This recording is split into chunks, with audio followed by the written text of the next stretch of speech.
Digital dynamics का अभी हमको नेक्स्ट टॉपिक स्टडी करना है। टॉपिक का नाम है प्रिंसिपल या also called law of conservation of angular momentum. Conservation का मतलब कांस्टेंट। फिजिक्स में अगर कोई वैल्यू कांस्टेंट है तो वी से इट इज कंजर्व। तो इस लॉ में कंजर्वेशन का मतलब कांस्टेंट हो रहा है एंगुलर मोमेंटम। तो एंगुलर मोमेंटम कांस्टेंट कब होगा, उसका एक लॉ होगा, उस लॉ को स्टडी करना है। 11th स्टैंडर्ड में आपने एक सिमिलर लॉ स्टडी किया था, that was law of conservation of linear momentum. Law of conservation of linear momentum 11th standard. तो अभी इस लॉ के साथ हम लोग कंजर्वेशन ऑफ लीनियर मोमेंटम भी कंपेयर करेंगे। According to law of conservation of angular momentum, if there is no torque acting on a rotating body, अगर बॉडी रोटेट कर रहा है और रोटेटिंग बॉडी पे अगर कोई एक्सटर्नल टॉर्क नहीं अप्लाई किया तो उसका एंगुलर मोमेंटम कांस्टेंट होगा या एंगुलर मोमेंटम कंजर्व्ड होगा। कंजर्व्ड का मतलब कांस्टेंट। तो mathematically we can say if tau is zero का मतलब no external torque is acting, then angular momentum is constant. Angular momentum का सिंबल एल, तो L is constant. But L का formula हमको मालूम है, एल होता है I into omega, where I is moment of inertia and omega is angular velocity. तो अगर एल कांस्टेंट होगा तो आई इंटू ओमेगा कांस्टेंट होगा, एंड अगर प्रोडक्ट कांस्टेंट होगा तो we can say omega is inversely proportional to I. But ये तभी एप्लीकेबल होगा जब भी टॉर्क जीरो होगा, ये उसका कंडीशन है, टॉर्क जीरो होना चाहिए, तभी एल विल रिमेन कांस्टेंट। इसका देखो स्टेटमेंट क्या है इस लॉ का, if no external torque acts on a rotating body then angular momentum of the body remains constant. तो ये हो गया law of conservation of angular momentum. 11th standard में जो कंजर्वेशन ऑफ लीनियर मोमेंटम है वो कुछ इस तरह है। Conservation of angular momentum happens in rotational motion and conservation of linear momentum happens in linear motion. जैसे कंजर्वेशन ऑफ एंगुलर मोमेंटम में टॉर्क जीरो होता है, वैसे लीनियर मोशन में क्या होगा, एफ जीरो होगा, बिकॉज टॉर्क का बन जाता है F. So if no external force is acting on a body, then P becomes constant. What is P? Linear momentum. And linear momentum का formula mass into linear velocity का मतलब mv will remain constant. So this is conservation of angular momentum. This is conservation of linear momentum. ये उसका comparison हो गया. Now we have to prove this relation. अभी हमको ये relation prove करना है। इस रिलेशन को प्रूव करने के लिए we start with the vector form of angular momentum. In vector notation angular momentum vector L is R cross P का मतलब is a vector product of position vector and linear momentum. ये होगा उसका vector form. यहाँ पे R vector is position vector and P vector is linear momentum. तो we can say vector L is R cross P. Then we differentiate this equation with respect to time. So differentiating above relation या above equation with respect to time. तो ये हो जाएगा dl by dt और ये होगा d by dt of r cross p. अभी यहां पे हमको derivative of u into v apply करना है। अभी हमको मालूम है derivative of u into v is u into derivative of v plus v into derivative of u। तो u इंटू वी का रूल अगर यहाँ पे अप्लाई करेंगे तो मैंने यहाँ पे लिखा r vector cross dp by dt का मतलब मैंने पहले डेरिवेटिव लिया p का, plus dr vector by dt cross p का मतलब सेकंड टाइम मैंने क्या लिया, इसका डेरिवेटिव लिया r का। This is derivative of u into v। But हमको मालूम है dr बाई dt होता है v, that is linear velocity. तो rate of change of position vector is linear velocity, because ये मीटर में है और ये सेकंड में है, तो मीटर पर सेकंड हो गया velocity, that is metre per second. And dp by dt is rate of change of linear momentum, ये होता है force. This is according to Newton second law of motion, force is equal to dp by dt। And linear momentum का formula क्या होता है, mass into velocity. तो इन values को हम लोग क्या करेंगे, इसमें सब्स्टिट्यूट करेंगे। तो now our equation becomes dl by dt is equal to r cross f, because ये बन गया f, प्लस ये बन गया v क्रॉस p, और p को लिखा m into v। Next step में ये जो v क्रॉस v है इसको एक साथ लिखा। v क्रॉस v का मतलब this is self cross product, and self cross product is always zero, का मतलब v क्रॉस v जीरो होगा। तो अगर ये जीरो है तो ये पूरा का पूरा second term becomes zero, and vector r cross vector f is vector torque, because ये होगा टॉर्क का vector form.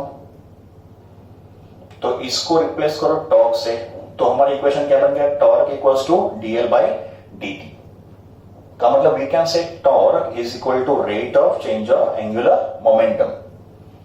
Look at one more similarity in rotational motion and linear motion.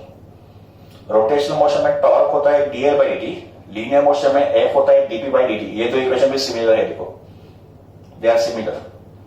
तो force is rate of change of linear momentum and torque is rate of change of angular momentum. Equation को याद रखो। अभी इस principal का condition क्या है, अगर टॉर्क जीरो होगा तो L कांस्टेंट होगा। तो इस इक्वेशन में अगर टॉर्क जीरो होगा तो फिर dl by dt भी जीरो होगा। dl by dt जीरो का मतलब derivative of L with respect to t zero होगा, एंड अगर L का डेरिवेटिव जीरो है तो L has to be constant, because we know derivative of constant is zero. तो if torque is zero L becomes constant.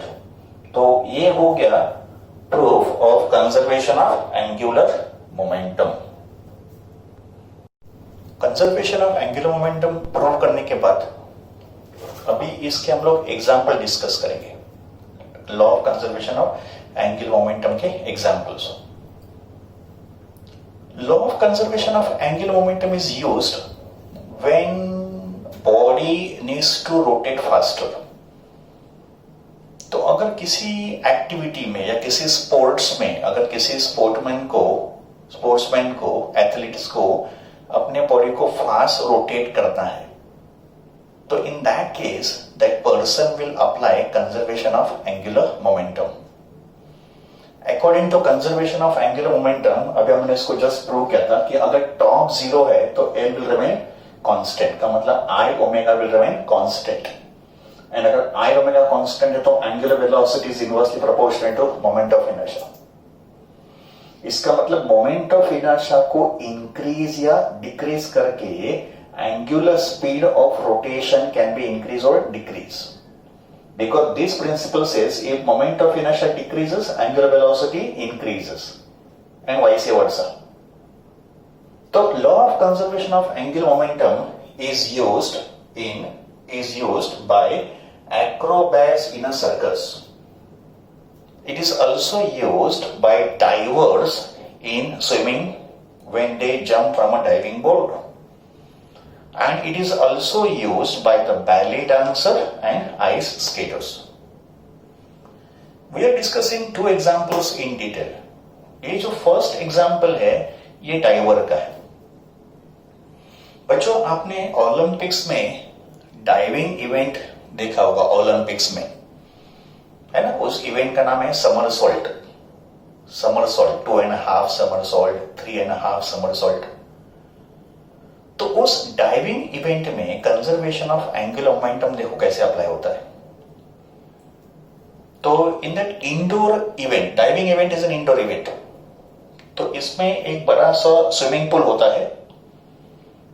Swimming pool के बाजू में ऐसा एक प्लेटफॉर्म होता है, एक स्टैंड होता है, और उस स्टैंड के साथ एक हॉरिजॉन्टल प्लेटफॉर्म होता है। This platform is wooden platform. तो डाइवर जिसको ये इवेंट एग्जीक्यूट करना है, जिसको समरसॉल्ट एग्जीक्यूट करना है, वो क्या करेगा, इस स्टैंड को क्लाइंब करेगा and he will reach the platform. तो initially the diver is standing on the platform, now he has to execute somersault and jump into the water. तो जैसे डाइवर जंप करेगा, यहां से अगर डाइवर जंप करेगा, वो क्या करेगा, अपने बॉडी को फोल्ड करेगा। ये डाइवर का हेड है, ये उसके फुट है ना, ये उसके पैर है। तो जैसे डाइवर यहां से जंप मारेगा, वो क्या करेगा, अपने बॉडी को ऐसे फोल्ड करेगा। फोल्ड करने से क्या होगा, उसके सर और पैर जो है ना वो एकदम नजदीक आएंगे. This is folding the body. ऐसे उसने फोल्ड किया, उसे क्या हो गया, उसका जो टोटल मास है ये मास एक्सिस के नजदीक आ गया. And when mass come closer to the axis, moment of inertia will decrease, है ना. तो बॉडी को फोल्ड करने से, ये उसका हेड है, ये उसके पैर है, तो he brings his head and feet together. उससे क्या हो गया, moment of inertia decreases and angular velocity increases, because I and omega is inversely proportional.